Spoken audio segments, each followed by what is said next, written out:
Drew McIntyre drives a car. Now, if that's not a hook. Two big men face off. And yes, Gunther won.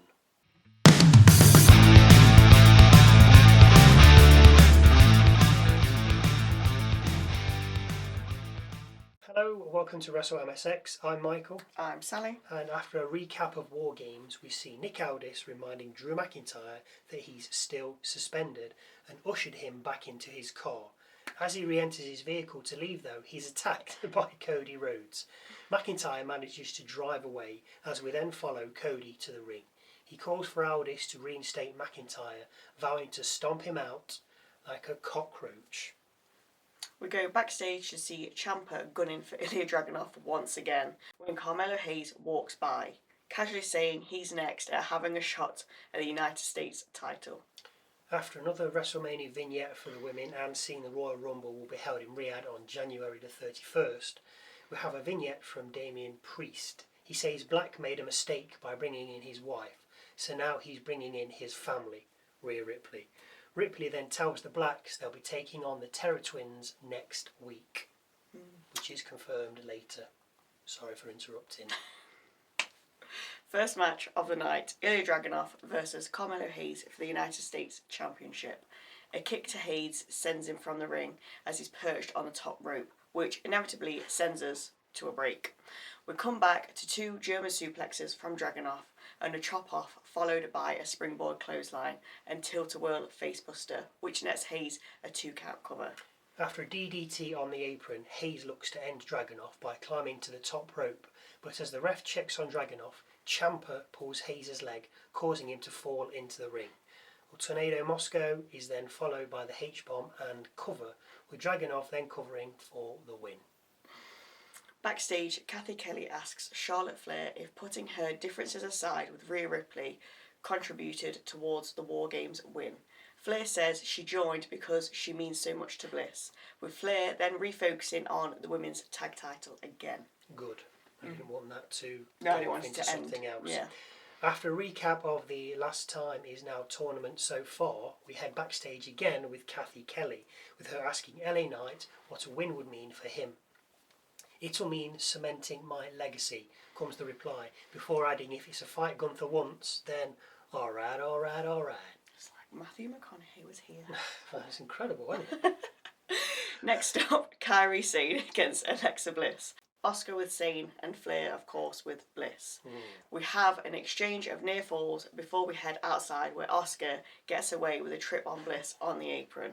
The ref didn't see this. Of course he didn't. As he's more interested in what's happening between Flair and Sane. This gives Sane an advantage, who then throws Bliss into the crowd barrier as we break. We come back to the pair fighting on the top rope with Sane double stomping Bliss and covering for 2. A basement dropkick and natural selection sets Bliss up for a sister Abigail, but Asuka gets on the apron and distracts her, allowing Sane to fight out. Flair takes care of Asuka with Sane then climbing to the top rope and jumping at Bliss, but Bliss is up and catches Sane in another sister Abigail, this time executing and then covering for the 1, 2, 3. After the match, Flair and Bliss get jumped by Jax and Legend before setting their sights on Sane. Asuka tries to make the save, but she gets destroyed. Jax then sets up for the Annihilator on Sane, but Asuka pulls her to safety. See, next week later on, we get Bliss against Legend, which is interesting. Yeah.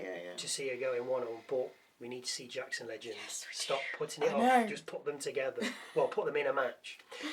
Anyway, backstage we see Nick Aldis asking Cody if he's calmed down, with Cody replying he has. The pair then head into an office where Ricky Saints and Alba Fyre are waiting. Cody then reveals that whoever wins between the two tomorrow night at Deadline will be taking him on next week at Saturday night's main event. More backstage sees Kathy Kelly asking Jax and Legend if attacking Bliss and Flair and the Kabuki Warriors was necessary. Jax says they're dangerous, with Lash saying they're coming for the tag titles. I mean, it didn't need confirming, but I'm glad it has been confirmed because this women's tag team is hotting up. Jade Cargill's out next, taking on Alba Fyre. Green, of course, with Fire.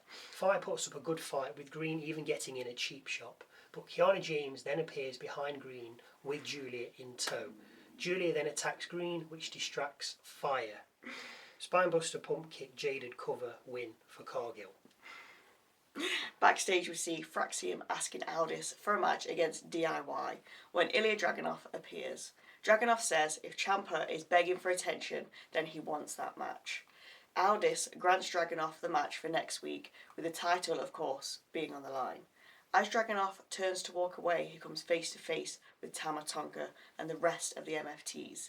Solo then leads his gang away. See, I'm wondering if Ciampa's actually going to win.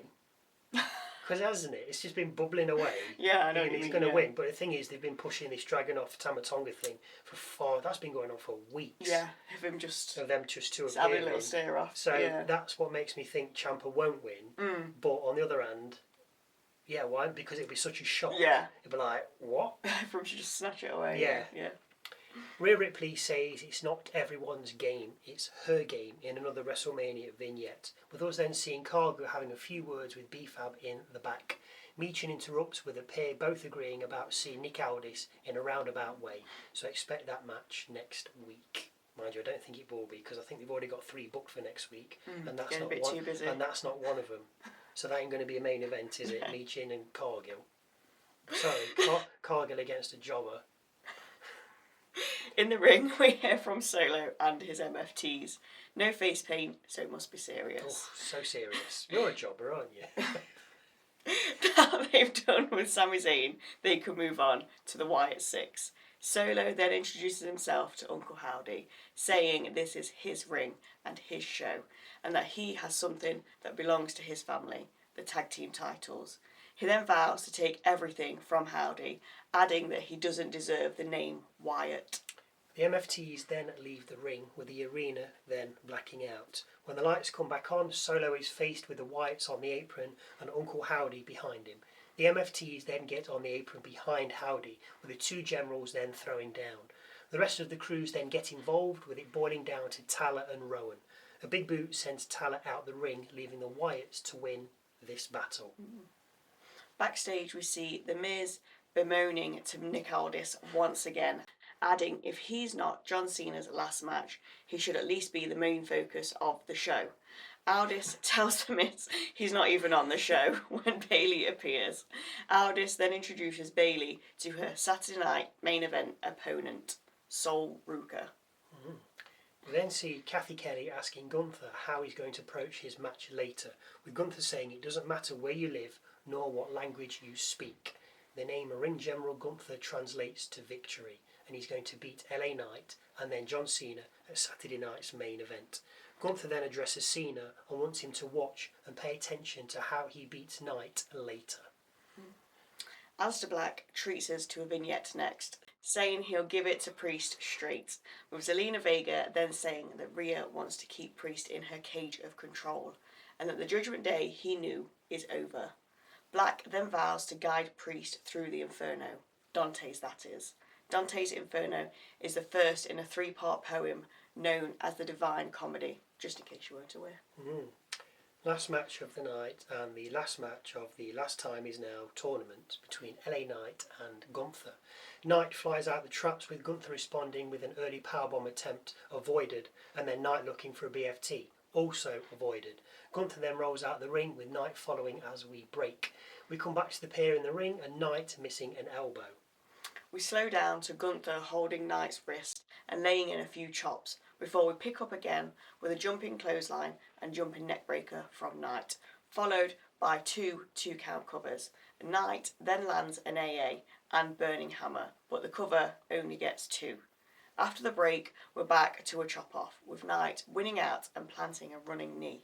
He attempts another, but Gunther gets out the corner and locks in a sleeper, which Knight escapes with a back suplex. LA then looks for his elbow drop from the top rope, but Gunther avoids it before downing Knight with a drop kick and setting him up for a powerbomb. Knight reverses the move into a DDT before going high again, and this time connecting with the elbow. The ref counts to 2 as Gunther kicks out, with Knight then looking for a BFT. Gunther German suplexes Knight to escape it, then drops him with a clothesline and goes up top.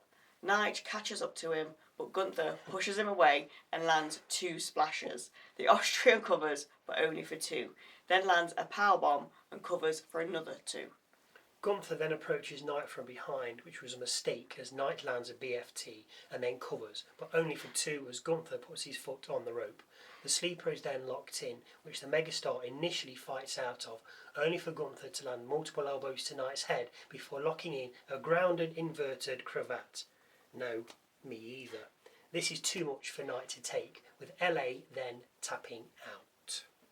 SmackDown ends with Gunther speaking down the camera and telling Cena he's going to tap out. He's not. Had a bit of a flat SmackDown. I wasn't really pumped for this. Last match was alright, nothing amazing. Yeah, obviously they just wanted the big thing to be Gunther. the end of the tournament. It is the big deal. Everything else was pretty much of a muchness. I mean, obviously Rhodes is looking to ignite that fight with McIntyre again. Yeah. But yeah, nothing. I think we covered it all in the top half, really. It was, yeah. Anyway, now for my struggling moment of the night. Again, this could be a match, a line, a look, a promo, something funny, interesting, serious, quirky, and or different. Just something that catches my eye. Obviously, it has to wait until the end, because if I do it halfway through and it's something that happens at the end, it's kind of a spoiler. So, Michael's moment of the night. Sometimes good, sometimes come on, you know the words. So hang around and wait and see as to whether you disagree. It's just a short one tonight. It wasn't that exciting, but it was just Drew being attacked in his car at the start by Cody. He got back in his car and there was Rhodes, just started railing on him. When Drew drove off though, he did nearly hit an ambulance that was parked up. He just managed to avoid it. As I say, it's not exciting, but I hope you enjoyed that. Wow. Glad I waited for that one. Agree or have any thoughts or views you'd like to share with us, then please feel free to leave them in the comment section down below. Don't forget to go and check out our Muses video with our thoughts and opinions of the last week of WWE. A new one drops every Wednesday. If you have watched, then thank you very much. And we'll see you Tuesday for Raw.